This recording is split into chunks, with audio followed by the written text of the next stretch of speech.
Well, we're super happy to be here with you guys. Happy, but a lot of the things that Bonnie was saying is really true. You know, like we're firm believers. Just to like start in, you know, where Bonnie got us to, that really the individual makes the society. You know, so it's like if you look all around you, take like a second and look who's next to you, who's behind you. It's like everybody's important. Like, you may not realize that, but all these people are connected to you in your life. And the people that are in your innermost circle of your life are your garden, we feel. And if there is a secret to happiness that I've learned coming from, you know, both my parents are here, and I came from a really messed up, like, hard, like, little beginning of just myself, or I don't know what it was. But I had to find my own happiness, as, like, Bonnie, like, had mentioned. But if there's anything that, like I've learned is like really there is a lot of ways to find happiness, like on your own, to then fulfill your garden and do these things. And it's really like such an important pursuit to like be able to find your own happiness through whatever means that you can. And I feel community is like a huge part of that. It's like your family and your friends and like all these people in our lives, and they're so important, you know. But beyond that, it's like how you treat yourself. It like begins with the individual, and we'll get into like the work and like all this stuff in a second. But really, it's super important to realize, you know, that we have this like immense power inside of us that is like unknown and untapped, you know. And really, like how Bonnie mentioned, like we're just two regular guys that were in Miami, and you know we've really done something, and that's like so humbling to us to like say that to you, that you know we're the same as you, you know, there's no difference, and anybody can like achieve this happiness for themselves, you know. So with that being said, we'll get started showing you guys some stuff. And I think that just to follow up on what you're saying about just the individual, I think one of the first things that we realized when we first started working together was that one of the best ways to be happy and one of the key factors of actual happiness is that you cannot really truly experience that all on your own. That there's a sense that like to really be like the full human experience is actually a shared experience. And we saw when we were first like started working together that if you really think about it, all the systems that we have developed in culture to like gather together had like to some degrees like crumbled in the last like few hundred years. That there's no, you know, the major like religion institutions like had lost to some degrees like popularity and drive in our generations. That the communal sense of like the small town had also dissipated into like larger cities. So all these things that really like brought us together as humans like had really like just kind of faded. And that idea, it really is like at the core of everything that we do, that it is in service, and it is like how do we reinvent, how do we like have a shared experience? Because when we have shared experiences, when we and this is very much in the art talk like sense, what's known as relational aesthetics, and we'll get into that. But when we have that shared experience, it really brings you outside of yourself. You see the ego and all these things that we have installed as like a way of experiencing the world. Those are all, it's tricky. So when we have something that we share with others, then we see our similarities in the other, and it makes us more compassionate. And when we feel compassion, then we feel a release of burden of really like judging. And when it's a sequential kind of like things that happens, and those are all linked to happiness. And I think that that's at the core of our work, and it is at the core of the symbols that we have explored to emote and those feelings. Like, so the little cloud is a perfect example of that,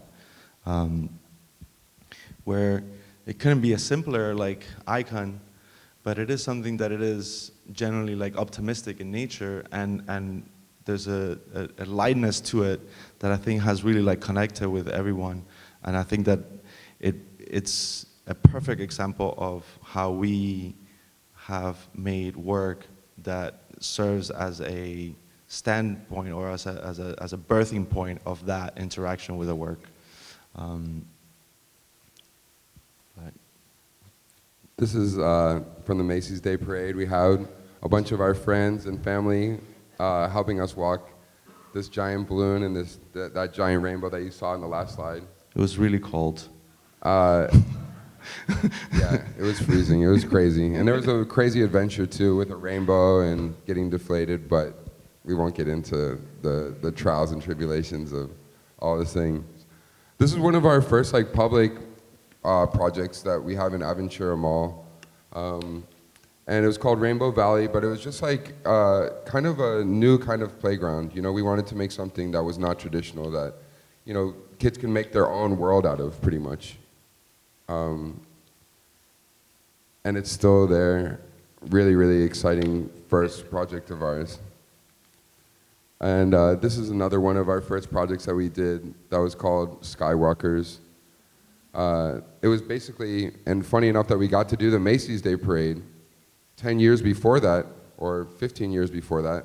We did our own version of the Macys Day Parade during Art Basel on the beach, and we curated, brought other artists along to like make this really amazing procession along South Beach and stuff. It was really, really amazing, and an amazing experience just to like see like how far and how large two people can like make a statement and make a splash like in this world. It's really, really like, we're always like humbled by, you know, the place that we are right now, you know, but the thing is like, the beauty of it is like, we still feel like, you know, the same kids that like haven't done anything yet, you know, and it's kind of like a really nice place to be because there's like no expectations or ego like how Tootie mentioned, and being in a duo as a fine artist is really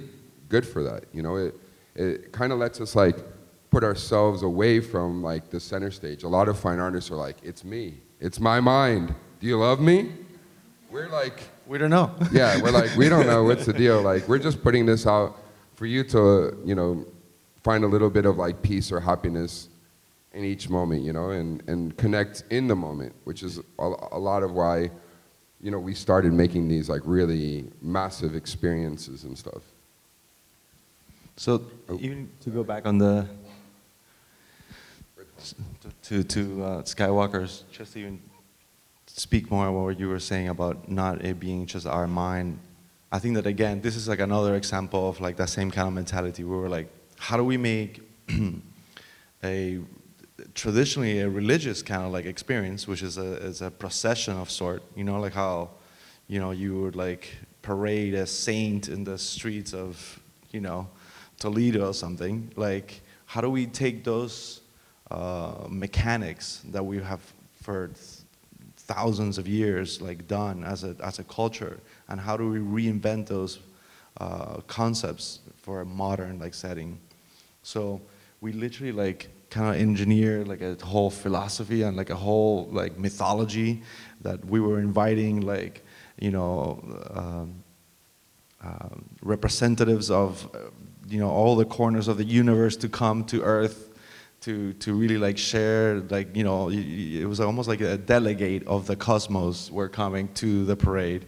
So we invited different artists to design like these balloons, and then we had this procession, and we did a lot of similar things that you have in a traditional religious procession, you know, with a marching band and an original thing, and like it was just very interesting to, and I think it's important to mention that all these projects to us have been experiments in the pursuit of us to learning for ourselves what are the dynamics and what is like what make people really connect. Like, how does that affect, how does this experience affect like the people that see it? How does a roller rink like affect people? Like, all those things are really much like, as much as they are a piece of art, they really are an experiment for us to learn, to generate these experiences ongoing. Yeah, and we also like want this talk to like not be so traditional. So if anybody wants to yell things out at us Or questions. or scream curse words, like make it weird and fun, you know, because really like all you have is right this second. And like what we realize is like you can barely even perceive the present moment. So it's like we're going through life in this constant stage of like sad about the past and worried about the future, but nobody's really like doing the Ram Dass thing, you know, like because it's almost impossible to actually perceive the be here now. Great job, Ram Dass. Really smart and awesome to be here now. But how do we even perceive this moment? That's why we kind of created these kind of, you know, larger than life experiences to be like, draw you into the moment. And in such a messed up world, as Bonnie was mentioning, the world's getting like more and more strange, more scary. But it's been pretty scary. Like we were killing each other with nuclear bombs not too long ago. At least we're not doing that, you know? Maybe we are getting a little bit like, you know, better. Maybe we're getting a little bit worse. Maybe we're kind of, you know, really like all the poisons of our capitalist society are really coming to show themselves. And that's why we have this, you know, strange government that we don't even believe is like our president or whatever it is, you know? But it's like, we're kind of like in this like strange soup and we don't really know like where we're landing, you know? So it's like such an adventure, every part of it. And part of what's made us successful is like this unknowing thing. I like that new word, adventure. Yeah, adventure. Adventure is cool. Adventure, yeah. Yeah. So it's like this. It's like this unknowing way is like letting go of like everything that you think you are to like live your best self, your truest self. So who are you? Are you a mom? Are you a dad? Are you a school teacher? Like, what is all that? Like, what are you really doing on this earth? Like, what do you think you are? I don't know what I am. I'm still figuring that out. I'm 40, and it's like a constant renewal thing to like figure out what we are. That's true. You did have me. Cute. But I'm not just that. Like, you know, like we didn't even get along for the first 14 years of my life. Like I was out of your house when I was 14. I love you and my dad. Like we've made up and made amazing life together. You know what I'm saying? Like I'm so grateful for you guys. I'm grateful for this life. But I'm not your baby. I am your baby. It's like this duality that Bonnie was mentioning. It's like we constantly live in this like weird mind state that we are and we're not. And we're happy and we're not. And it's like that's the beauty and dance of life, you know? But the more that we like experience like this crazy adventure, you know, is like we're finding out about ourselves and dumping everything that we think that we are is, I think, kind of like the key. And it's kind of like how we really got here. Who knew that like making like works out of like silly putty or clay could like, you know, make such an impact like on our lives? Like we would never have gotten here without this kind of like, you know, unknowing and unthinking, which is like something that we do pretty regularly. And like I think that it's like brings us to this magical place where like we can really be new. Like every moment we can choose to like love each other like as much as possible and be in each other's lives or not. Like you really like have like this like crazy opportunity and free will, but people are so scared for no reason because as Bonnie said, we're all gonna die. So wake up and do some shit with your life, you know, or what are you doing? Like it's really like a important moment. And we want to like, if there's anything that you guys leave with today is maybe like your own personal love for yourself to like allow yourself freedom to like forget who you are for a second and rethink about who you can be and what you will be, you know? So we'll continue showing work. Yeah, did you want to yell something, Elsa? Yeah, I mean, it's very lighthearted. I have the advantage of sitting close to you all, and I'm looking at you, and the 3 marks on your knee, and it looks just like the clasp on your knee. Oh, cool. It was actually based off of this dog that I used to kind of have with one of my roommates. Really cute dog. Yeah, her name's Mayma, whatever. We'll keep going. This was a huge, crazy thing that had happened. Jose is like one of the sweetest guys in the world, and we ended up like DMing like a couple DMs Like, hi, I love your music. Hi, I love your art. Let's work together. And it's like, what other time in past, present, or future could this happen? You know, like, it's such a strange world, and as scary and as dark as it is, I think it's really optimistic, and I think that it's really like beautiful, like right now. Yeah, we actually believe, like, to second on that, like, we don't think it's as scary as it actually is portrayed to be. I think that we genuinely believe that it is one of the best times to be alive, and that what we are experiencing is to some degrees like an over input of what's really happening, and there's like, we're really like, our brain is not really wired, and our bodies are not wired to really sense as much as is really like being fed to us, like sensory. So if you really look at all the data, and if you really like dig down, the world is a much better place than it's ever been statistically, and it's only getting better, like, statistically. So it's just, even though it seems like that, I think it's very important to not fall prey to those dynamics, because like, they're literally preying on us, like they're using our amygdala and our muscles that we cannot help but to actually feel empathetic for some of the news that are being fed to us to generate interest. But the truth is that you could also look at all the amazing things that are happening and the progress that's happening in every angle and every corner of the world. So part of the work that we do is to very much focusedly, like, not do sad work, because it's easy, like, it's cathartic. Like, it's also like, as easy as it is to make like happy stuff, it's actually easier to make sad stuff, because it actually feels good as a release. So it's actually, we have to stop ourselves, and we're like, okay, no, you know, it's like a mantra that you have to like do the positive thing, because it emotes a reciprocating happy thing, you know? Yeah. And I think that, like, I think it's really messed up how our society was like created, you know? Like we isolate ourselves. Like, why do you get married and move to like a house and isolate yourself? That's like a sure way of messing everything up. Like, where's your tribe? Like, where's your people? Like, what are you doing?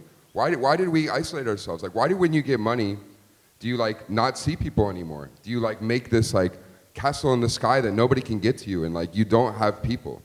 And I think that is, if there is like a key to happiness, it's like creating your tribe.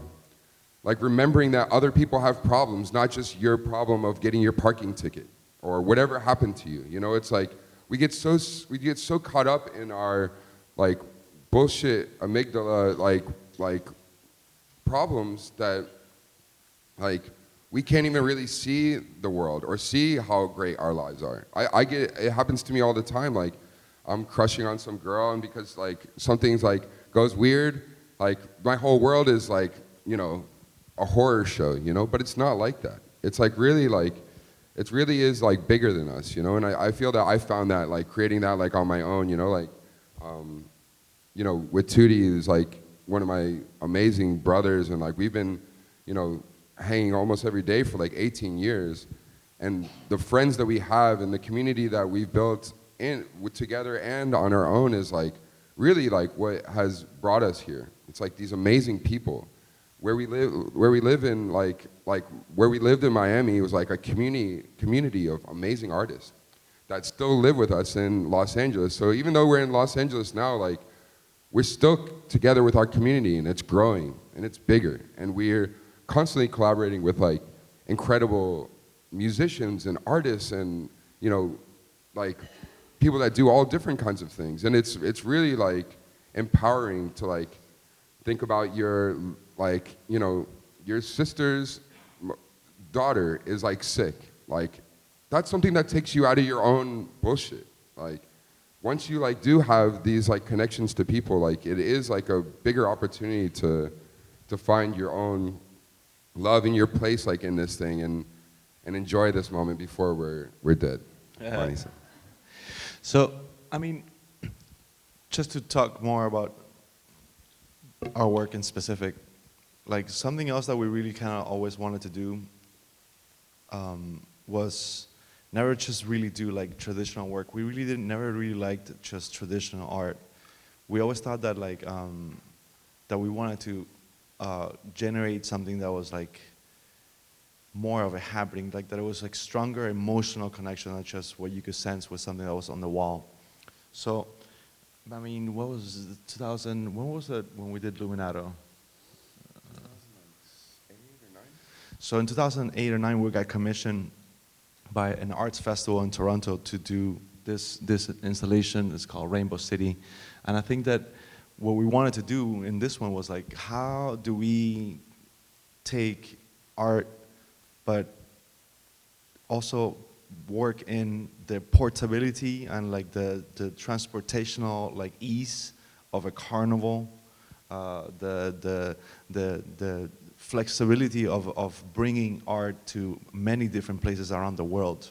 And that was like almost a little bit of like the dynamics that brought us to this kind of work, where it was like, how do we take experiences, things that are dwarfing to us, because there's a dynamic that happens when you see something that's like larger and you feel like almost like, you know, awe with. So we were like combining some of those like things into something that could be transported. And we've been touring this exhibition around the world now for like almost like, you know, like 10 years, which is kind of bizarre that it's working out. That's also like very interesting to us. This was another version of it in Detroit. We opened up during the holiday months this skating rink that was Rainbow City, Detroit, and it was free. So you could bring, you know, family and friends for no money and like have this experience inside of like an art exhibition. And it was packed and really, really a special experience. Here's like some of like these characters, and this kind of like led us into like some other kind of work, and this is something like really important that, you know, I want to talk about.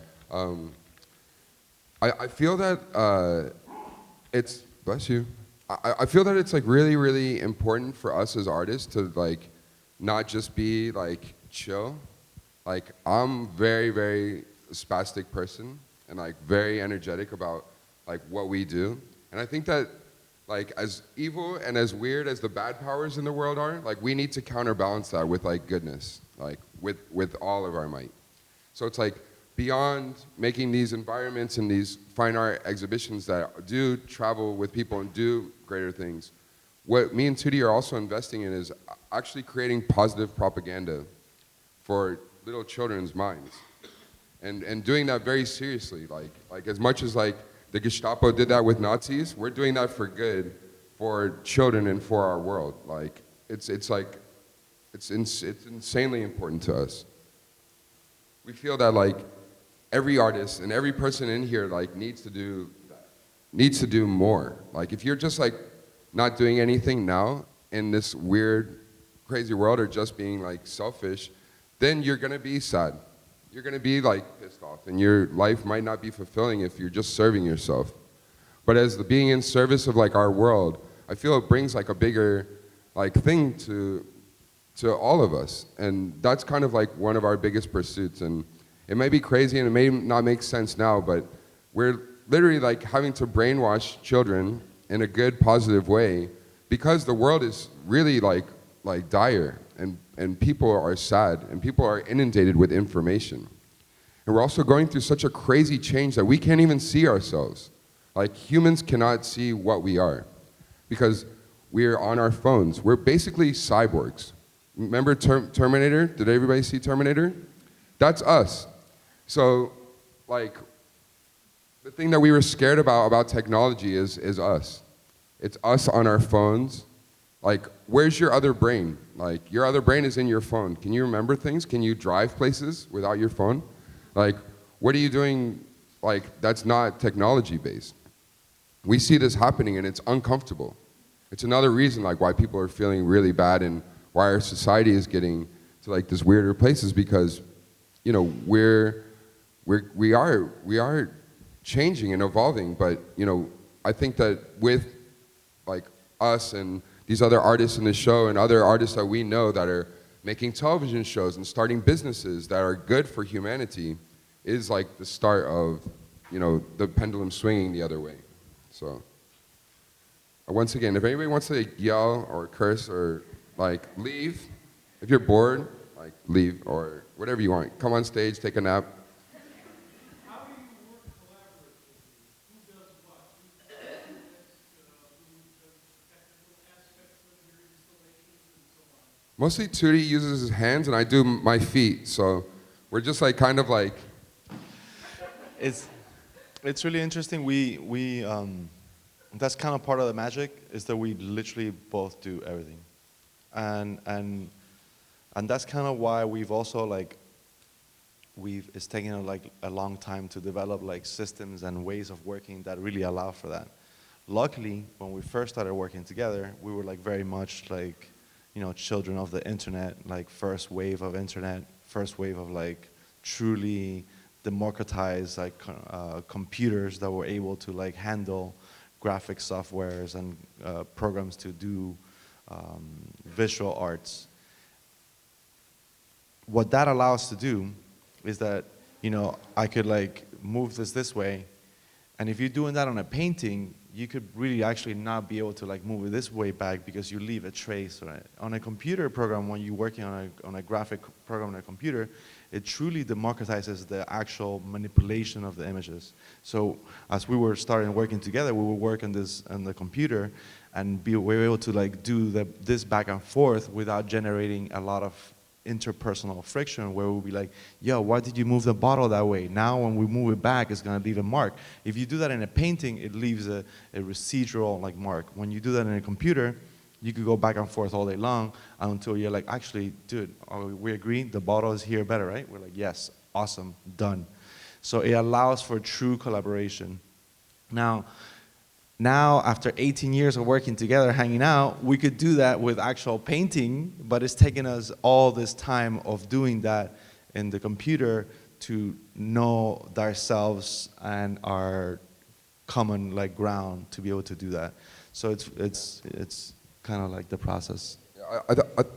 Oh, sorry.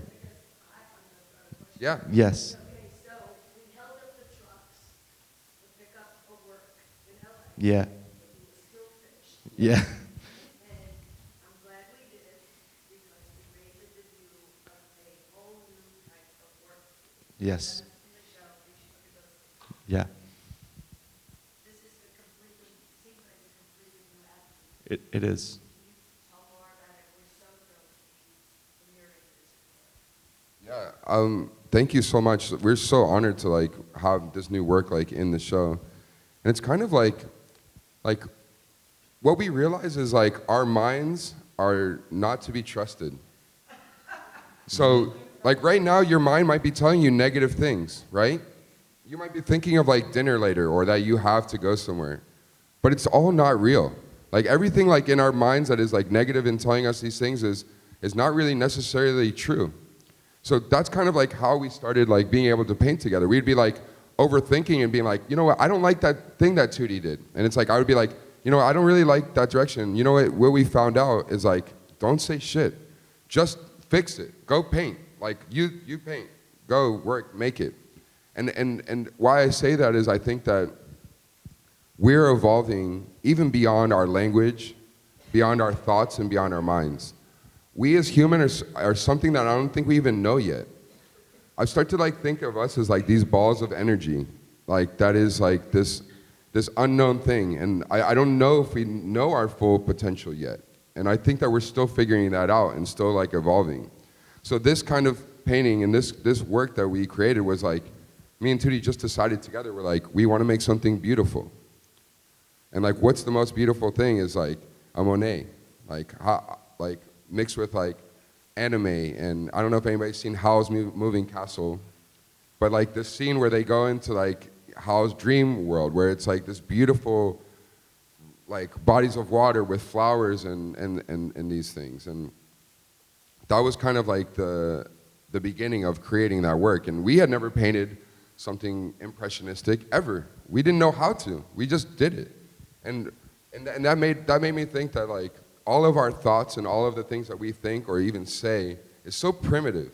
I'm sorry even like the words I use and for cursing or whatever, but it's just like, sorry, my primitive brain can barely even like know what it's doing right now. You know, like we're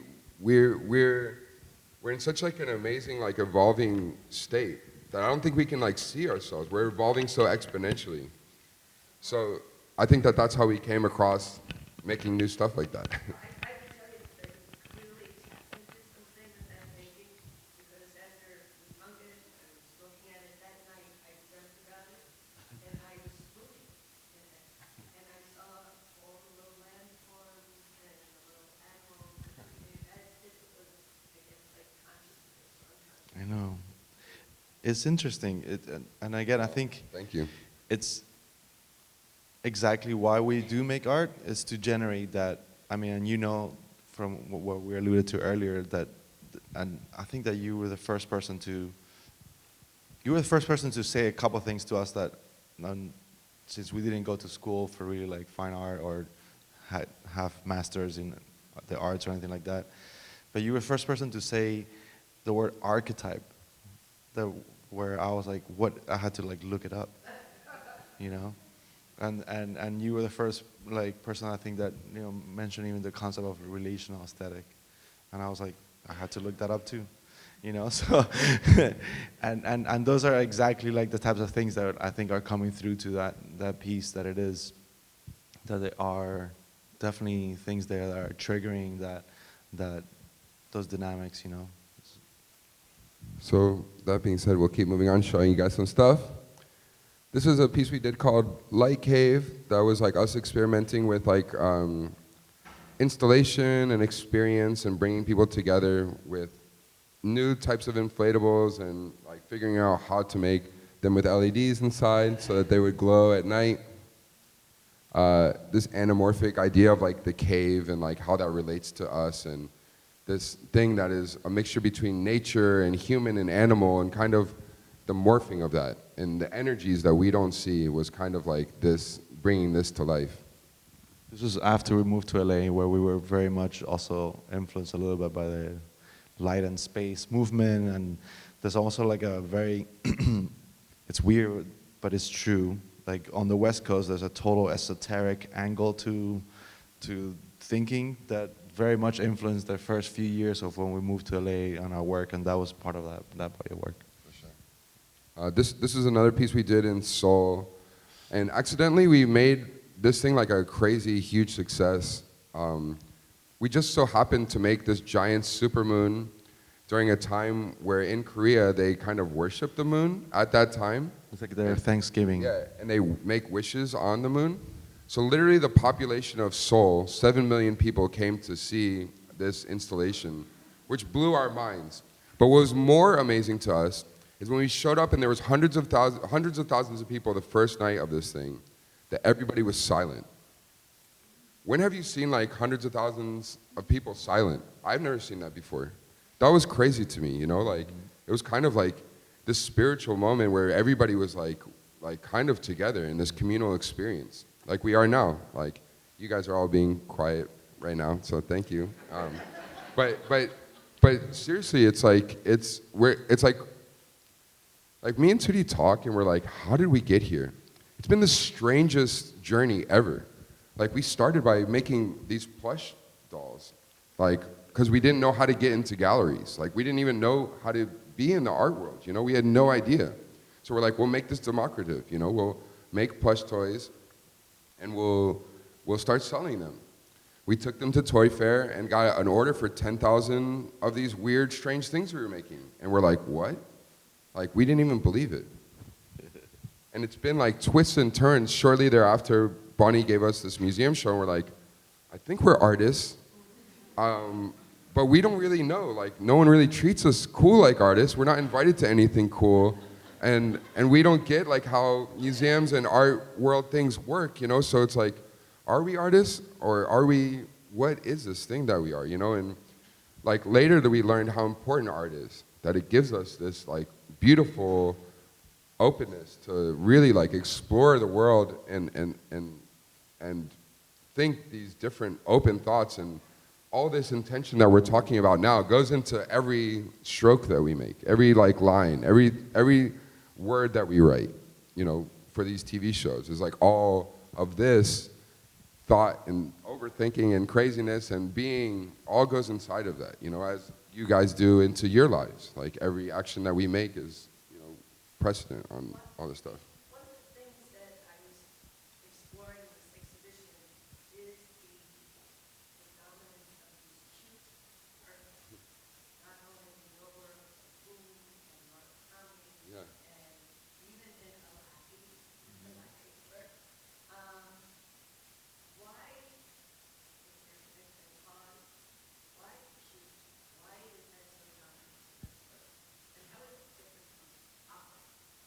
Well, I mean, one of the really cool things about cute that we learned like years ago when we were in this like conference is that in Japanese like culture, the word kawaii, right, which is, you would think it translates like to cute, but it really doesn't. The word kawaii pseudo translates to like pathetic. And the concept of pathetic is like when you see like an infant and you can see that they are like helpless to the world, and you can help but want to like protect that thing. So there's almost like this like innate like dynamic in us of creating empathy again. So if you really get into it, I think that those are very powerful like things to emote the work that we want to do. So that's why, like, if you look at the faces on our characters and stuff like that, even like the eyes are very much spread apart. Like, so an infant, the eyes are very like far apart, and the nose is closer to the middle. As we grow up and we become more adultish, like, then those features like change. So there's a lot of those dynamics that we use to create that kind of like, that you want to care for it, and in turns makes you again away from your own self. You're like, oh, I care for that thing, you know. That's the best explanation. Thank you. I mean, another, just to go on to what Tudi was saying, like another reason was I was like, we wanted to kind of change the role of like how men are in society. Sure. Like, be disarming, be cute, be approachable. Like that is a strange concept. Like, all the men that we knew in our lives were strong and didn't talk and emotionless, and like, and why is that? You know, like, that's weird. Like, that's why our world is in such a fucked up state, because basically, like, men have been running this world in a horrible, greedy way, selfish way. Sorry, men, not to like attack any men. I love men also. But I feel that, like, you know, it's really like, you know, almost like these feminine qualities of having emotional like awareness, you know, like that we have inside of us all the men in here, you know, and we were kind of exercising that to be like, we don't want to fight the world anymore. We want to be like friends with you. Friends with you, even the name was like a spell, like an incantation of being like, instead of the whole world being against you, letting the whole world be your friend. And it's like, when you say the words, it's almost like an incantation. And that's how we created it. It was like being loving, using soft power. I don't know if like you guys have like heard that term. I just heard it like recently, but it's really cool. And that's kind of like, the idea is like to be disarming. I think the most interesting thing to me about the work that you do is it unfolds kind of like yearnings and collective unconscious, right? Second, it takes this approach of deifying emotion, right, and layering, right? You have happy, but you have also excitement, you have joy, you have grief, you have gratitude, you have a whole compilation of these kinds of positive feelings. And so I was wondering, how do you deconstruct, how do you pull those layers apart to kind of create these cute figures that sing along the song? Yeah, that's awesome. Thank you for saying that. You're awesome. I like you. We like your mom a lot. Yeah, I mean, that's why we went to Lake's show in the first place. So Amazing artist. This artist right in front of you guys is incredible. We're huge fans of you for sure, and your mom. Yeah, I think it goes back to like some of the other stuff that we were talking about at the beginning. It's like this concept also of archetypes. Do you know what that kind of like means a little bit? I mean, it's super interesting. It's like that, this idea, and if you really get into like super like people that write books stuff about this, it's like that even some of those concepts are linked to like our organs. So like different ways that we even project like into characters are linked to like our body like itself. And that's the real art we find is the things that really like transcend the language like that we're speaking right now. You see, language is super limited. It really is, and we've been talking about this a lot like lately, just how limiting language is, that we use simple terms to describe things that are so complex emotionally. And I think that like it comes out in these symbols. Like the symbols themselves are more powerful than we could ever like you know, speak about. And those things only come out by us experimenting and pushing back and forth. And that is one of the really cool things about working together again, is because we could only agree on the things that are symbolic to both of us, which makes it also, like by definition, more open to being symbolic for other people. You see, if it's really powerful just to me, it's different. There's going to be like different cultural biases that I have, cultural backgrounds that I have, that are very alien to Sam. Sam comes from a completely different like cultural background than I do. So when we agree that this thing is in the middle, so much culture in plantation. there is. Fort Lauderdale's doing a lot better, but Yeah. I didn't even know what art was. I don't think like. Sam was asking yesterday, why can they like rebrand that? Yeah, why is it still called plantation? Is that weird to anybody else? I have to tell people I'm from plantation all the time, and people look at me like, what the hell? Like, the fuck is that? So weird. It's true. Can we talk to the commissioner or anybody and ask them like Just why? start a Can we maybe petition. change that? Start a petition. I mean, I like it. I like being from there, but you know, it's weird. It is awkward. Putting it out there. It's true. Just saying. This is. I hope he answered. I hope Judy kind Is of. that- Okay, cool. yeah. Answer your question.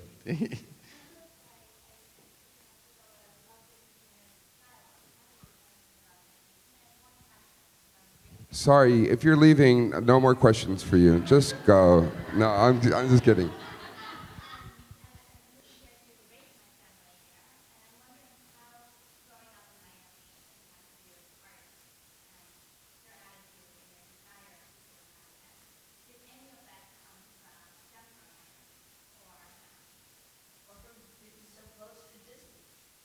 I mean, yeah, I mean, Disney was like probably the biggest like art in my life. That was like, and TV and video games and comic books. That was like the closest thing like I knew to art, you know. And I feel like growing up down here was crazy. I fought every single day of my life. I was in a fight every single day. It was like a nightmare. You're like, I don't know why.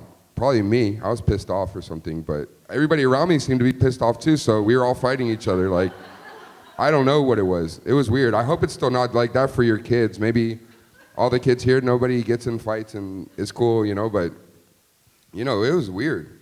Growing up here was very weird. It was like Wild West, sweaty. You're never like cool.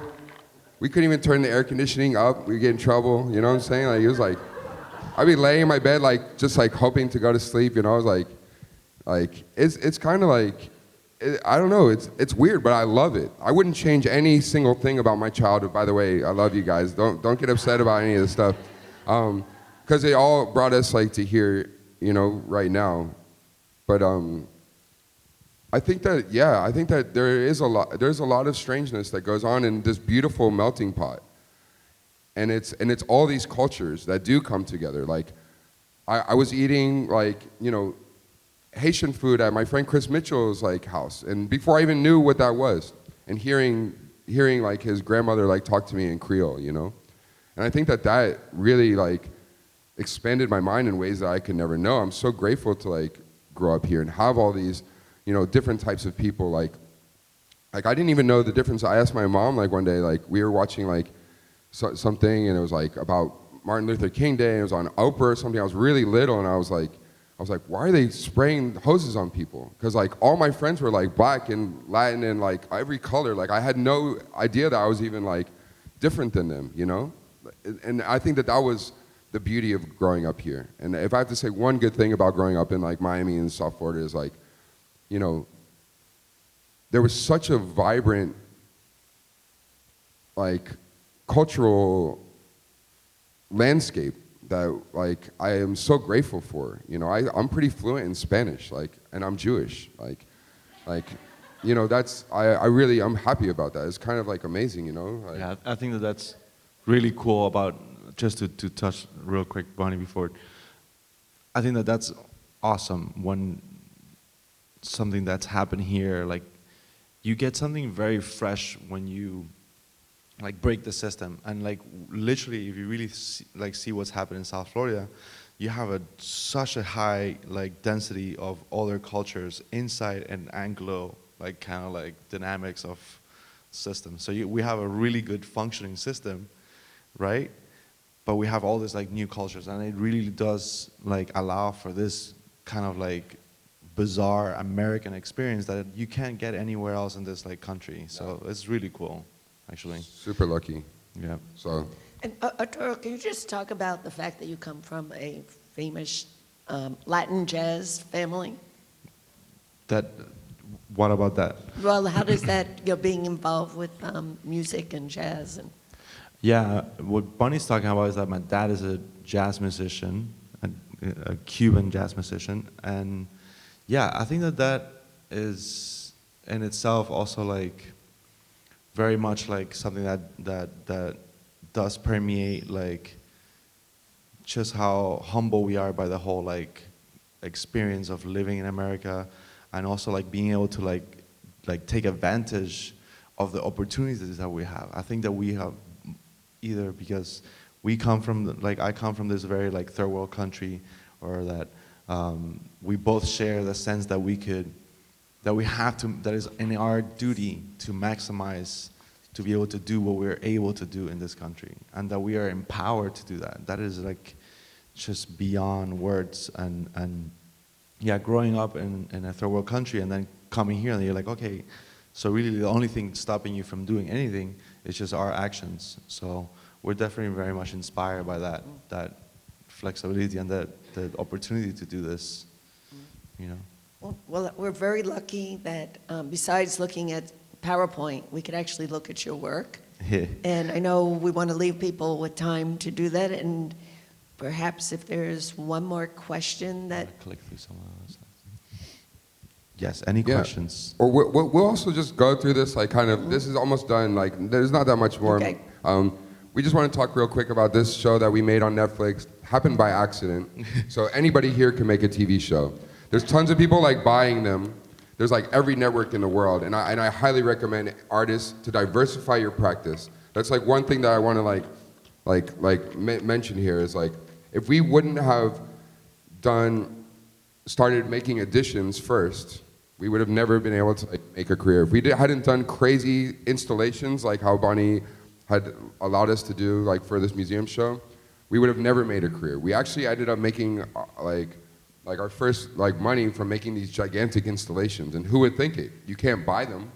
It's like a very like strange thing. But this thing that we did on Netflix is really like this huge piece of positive propaganda that reaches hundreds of millions of children in many languages all around the world, and basically teaches empathy, you know, and animism, that our world is a living world. And then here's some more cloud fun stuff. This is Pop World. This is the first plastilin work that we did that was bought by Diplo. I don't know if you guys know it, that DJ, but he went to middle school with me at Seminole Middle School. Funny piece of information, and bought this artwork with us, from us. It's still like one of our favorite strange things. And this is the piece that is in the show. Much better in person than in this picture, as Bonnie had mentioned. So you guys should go see that. But yeah, that's basically any questions? our slideshows. Is there anybody that wants to comment, question, yell at us? Yeah, well, she has a question. Over here. You have to scream at us. Oh, you saw it. Oh, Was it cool? Did you like it? Yeah? Her name is actually Melody. I named her after Sanrio, my Melody. Oh, my Melody. She's like a little character herself. That's awesome. You're also with a number of artists in this show that have been an influence on you, or you have influenced you. That was one of the things that I was interested in this show. Is you show a kind of narrative of art history of one generation influencing the other. And I think you talked about artists like Yeah. relations. I mean, we're like even being in that room with those pieces like made me feel like nervous and like weird and scared in like a way like I haven't felt in a really long time. Like just to be like in a show with like Warhol and Herring and like Murakami, like these people that are like gods like to us, like they made super flat. Like if there's no Murakami, there's no way we could ever exist. You know, it's such like a humbling, like an important and special thing to like be alongside of these like amazing people that it's still weird in my brain. I guess my face is doing weird stuff because it feels weird. Like I don't know if we're like even close to like where they are in their trajectory, but maybe we're a different thing and that's okay. And yeah, we're super honored. But it is important to speak in terms of like what they have on Earth that we have picked up, and I think that all thought and all art and all those things are like progressive, you know. So it's like you never really like fancy yourself that you're inventing anything from the ground up. It's really just about mixing and like progressing ideas. So, for instance, like Murakami has been a huge influence to us, not just so much in that we actually always did like share that we liked the like Japanese kind of like flatness of graphic, but just his idea of like super flat, that all the disciplines were equal, that there was no hierarchy of if you're an architect, you're a better artist than if you're like a cartoonist. You know, it's like that concept to us was very like integral to how we have gotten here. Yeah, and Warhol and his factory. Yeah. And building businesses. Like we build businesses now that will help humanity. Like we're now seeing Warhol's vision come to life with like TikTok and Instagram stories. Like everybody has this moment of fame and they're sharing it. It's like, wow, we're really like in this time that these people, you know, had the vision to see before it even existed. So it's like, if we're anything, we're like a mixture of like Warhol and Disney and, you know, all these incredible artists and these like insanely prolific, like people like Keith Haring, like making art for everybody was like really like his thing first, like taking this elitist type of thing and being like, I'm gonna do this everywhere. And I'm gonna do this in hospitals and do this like around the world, and that paved way for us, you know, in such a major way that I think we still don't even know how important it all is. Should we take one more question? Two more questions? Somebody say no, I really like that. Yeah, I like that too. Okay, good. That was hard. Material is used for all of the installation? Is that There's so many materials. We've worked with everything from fiberglass to nylon, like fabrics to make the actual inflatables, to clay, to building things out of wood, to building things out of resin, We've done some enamel. VR experiences Yeah. that we've experimented with too. No medium is safe. We're really like open to everything. So if there's nothing else anybody else wants to like say, thank you guys so much for your time. Yeah, thank you. We really appreciate you.